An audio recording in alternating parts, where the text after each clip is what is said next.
शेर ठोक दीजिए, महाकाल का शेर ठोक दीजिए, 5,000 लौटे दिख जाना चाहिए। चार वेदों में सामवेद है, ऋग्वेद है, यजुर्वेद है और अथर्ववेद है।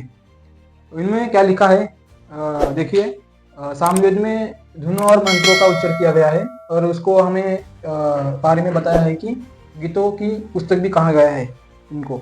और सामवेद में साम का अर्थ होता है राग होना और वेद का अर्थ है ज्ञान।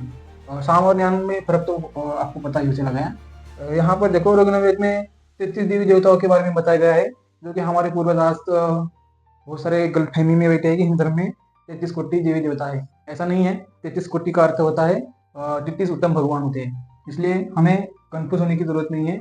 हमारे उत्तम भगवान 33 ही है, 33 करोड़ देवी देवता नहीं है हमारे। तो इसमें ऋग्वेद में ये बताया गया है और उसका उल्लेख किया गया है। और यजुर्वेद में ये बताया गया है, इसमें यज्ञ और मंत्रों के बारे में वर्णन किया गया है। जो मंत्र होते हैं हमारे यहाँ शास्त्र के, जो उनका वर्णन किया गया है। और यहाँ अथर्ववेद में इसमें मंत्रों के साथ विभिन्न प्रयोग किया गया है, जैसे कि शास्त्रज्ञ और शास्त्रज्ञ में फर्क होता है। इसी प्रकार इसमें अथर्ववेद में उच्चार किया गया। साथ ही में आप देखेंगे तो 4 नीति होती है। 4 नीति के बारे में आपको पता ही होगा। 4 नीति में साम दाम दंड भेद होता है। और 4 का अर्थ होता है, साम का अर्थ सम्मान, यानी सम्मान देके उनको प्रेरित करना। दूसरा होता है दाम, दाम का मूल्य पैसा, उसको हम तो कह सकते हैं हमारी भाषा में पैसे देकर किसी को मनाना। और दूसरी बात यह है दंड। दंड का अर्थ तो पता होगा आपको सभी को, दर्द यानी सजा देकर। सजा यानी आपको पता होगा, इतना ही बताने की जरूरत नहीं है। और ये बात भेद की, भेद यानी फूट डालना। भेद का अर्थ है, कई बार हमारे यहाँ होता है कि यहाँ का मतलब कुछ बताया, वहाँ का कुछ बताया और झगड़ा लगाना, उसको हम फूट डालना ही डालते हैं और उसको पक्षपात करना भी कहते हैं। रही बात अगर 4 गुरु की, तो हमारे यहाँ 4 गुरु में से पहले पर आते हैं हमारे माता पिता।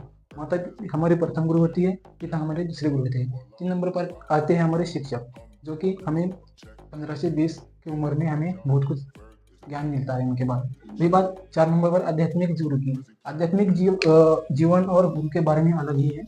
आध्यात्मिक गुरु वो होता है जिनको ईश्वर से साक्षात वो प्राप्त हो, आचार्य प्राप्त हो। इसके लिए आध्यात्मिक गुरु को बहुत मतलब उनको आध्यात्मिक गुरु कहा गया है। उनके बारे में मैंने एक चैप्टर बनाया है, नेक्स्ट वीडियो में आएगा, कोई दिक्कत नहीं है। ओके। तो रही बात तीसरे नंबर पर, यहाँ 4 प्राणियों के बारे में बताया गया है। देखिए 4 प्राणी मतलब ऐसा नहीं है 4 ही प्राणी है जंगल में या कोई पृथ्वी पे। प्राणी तो हम सब है, लेकिन इसमें से 1 नंबर पर आते हैं जलचरण। जलचरण प्राणी क्या होते हैं, जो पानी में रहते हैं। तो आपको अर्थात आपको पता ही होगा कि मछली, कछुआ, अनेक प्रकार जितने भी आपको पता है कमेंट में कर दीजिए कि जलचरण यानी बहुत सारे ऐसे प्राणी हैं जो कि पानी में रहते हैं, उनको दिया गया है नाम जलचरण। और 2 नंबर पर आते हैं थलचरण। थलचरण का अर्थ होता है जमीन पर चलने वाले प्राणी। जैसे कि आपको पता होगा हाथी, घोड़ा है ना, वो अपनी जमीन पर चलते हैं, इसलिए उनको थलचरण कहा गया है। और रही बात 3 नंबर की नभचरण। नभचरण का अर्थ होता है जो उड़ते हैं प्राणी, जो प्राणी आसमान में उड़ते हैं, जैसे कि पंछी होते हैं ना, चिमनी हमारे मराठी में कहा जाता है, हिंदी में भी कहा जाता है, उड़ते हुए प्राणी को बहुत सारे पंछी होते हैं, उनको यहाँ लिखा गया है नभचरण प्राणी। नभचरण प्राणी के बारे में आपको पता ही चल गया होगा।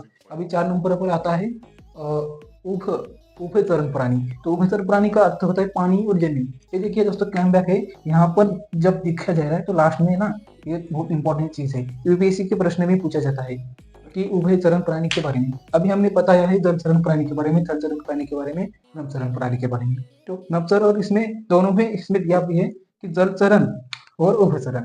यानी उभयचरण का अर्थ यह होता है मतलब जो प्राणी पानी में भी रहते हैं, यहाँ पर उभयचरण लिखा है। उभ का अर्थ होता है पानी, पानी में चलने वाले जमीन, मतलब दोनों जगह चलने वाले प्राणी को कहते हैं उभयचरण प्राणी। जैसे कि आपको पता है पानी में और जमीन में रहने वाले प्राणी होते हैं मेंढक। मेंढक के आपके बारे में पता होगा ना, मेंढक जो रहता है वो जमीन पे ही रहता है और पानी में रहता है, इसलिए उन्होंने कहा है मेंढक जैसे प्राणियों को। किसी मेंढक में दूसरी प्राणी आती है, जैसे सांप, कई सांप ऐसे है जो प्राणी पानी पे ही रहते हो और पृथ्वी पे रहते हैं, जमीन पर भी, इसलिए उन्हें उभयचरण प्राणी कहा गया है। रही बात अगर 4 आश्रम की, यहाँ पर लिखा गया है लास्ट में 4 आश्रम है हमारे यहाँ। 4 आश्रम के बारे में ब्रह्मचार्य होता है, जो कि 25 साल की उम्र में होता है। हमारा जीवन है, लास्ट स्टेप सविस्तर ध्यान में रखना, क्योंकि इसमें बहुत कुछ सीखने वाले हैं हम, क्योंकि 4 स्टेप है ना पूरी लाइफ में हमारे यहाँ अप्लाई हो चुका है।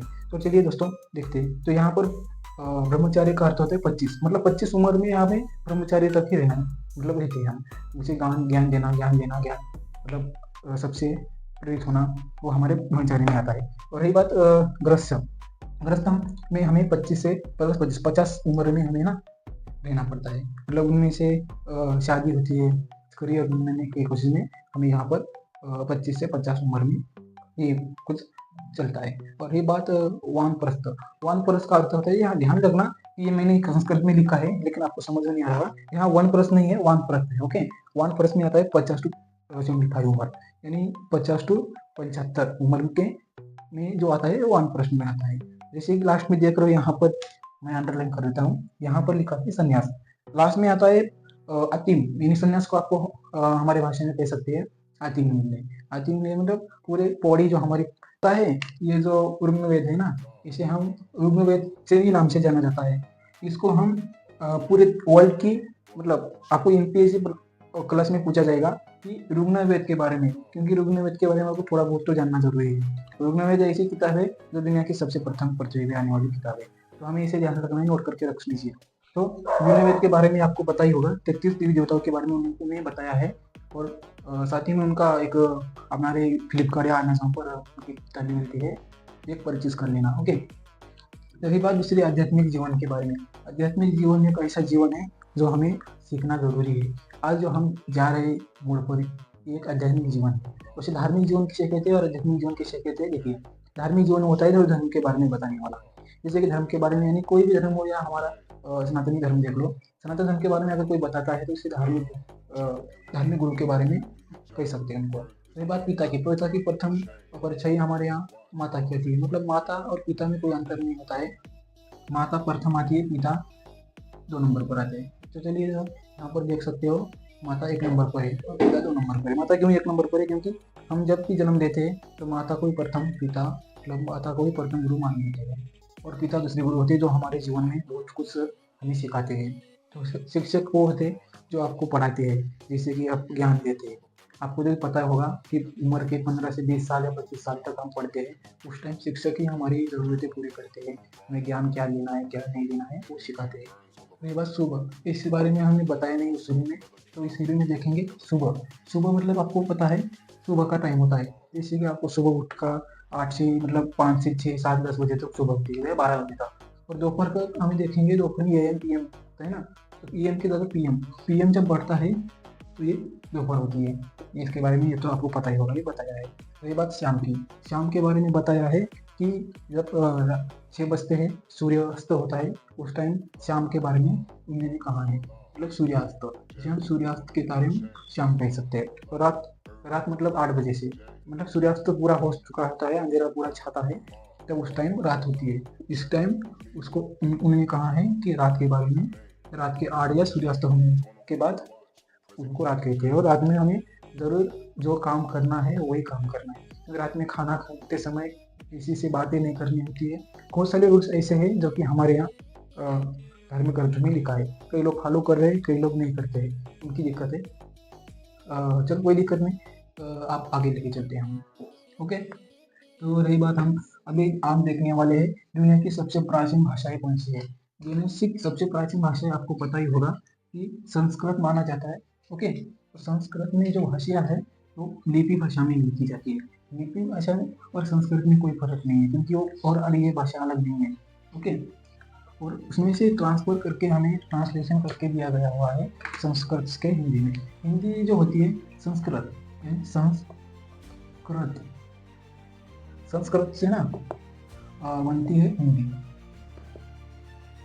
ओके, हिंदी संस्कृत से बनी है, इसलिए हमें बहुत सारे ऐसे उच्चार मिलेंगे आपको, जैसे कि पिताजी माताजी, ऐसे प्रश्न है, मतलब जो उच्चार होते हैं संस्कृत में आते हैं। ओके, पितोश्री मातोश्री, बाद में काकाश्री मामाश्री, वो जो शब्द आते हैं श्री का उच्चार होता है, वो संस्कृत के शब्द में आते हैं। और दुनिया की सबसे पुरानी भाषा है हमारी, यूपीएससी का प्रश्न है, यहाँ पर नोट कर देना। दुनिया की सबसे पुरानी भाषा है संस्कृत और तमिल में कोई अंतर नहीं है। देखो तमिल जब आई थी, तमिल अभी मतलब इसमें कोई दिक्कत नहीं है। तमिल एक भाषा ऐसी भाषा है जो कि साउथ में बोली जाती है, साउथ मतलब हमारा जो उत्तर दिशा होता है नीचे की तरफ से, जैसे कन्याकुमारी, उस टाइम मतलब उस साइड बोला जाता है यहाँ। ओके, तमिल में, तमिल और संस्कृत में कोई दिक्कत, मतलब कोई अंतर नहीं है, संस्कृत से ही तमिल बनी है। ओके, अगर हम बोलेंगे तो बहुत कुछ फर्क दिखेगा हमें, लेकिन ऐसा नहीं है। संस्कृत और तमिल दोनों पुरानी भाषा है, इसे कह सकते हैं हम तमिल, तमिल और संस्कृत। आश्चर्य की बात यह है कि भारत में सबसे पुरानी भाषा हमारे यहाँ तमिल है। और रही बात विश्व की, विश्व में अगर देखा जाएगा तो भारत का सबसे पुराना डीएनए होता है। इसमें बहुत कुछ इतिहास सीखने को मिलेगा हमें, जैसे कि मौर्य काल में, मौर्य काल की बात जब होती है तो हमें चंद्रगुप्त मौर्य की बात होती है। चंद्रगुप्त मौर्य एक ऐसे राजा थे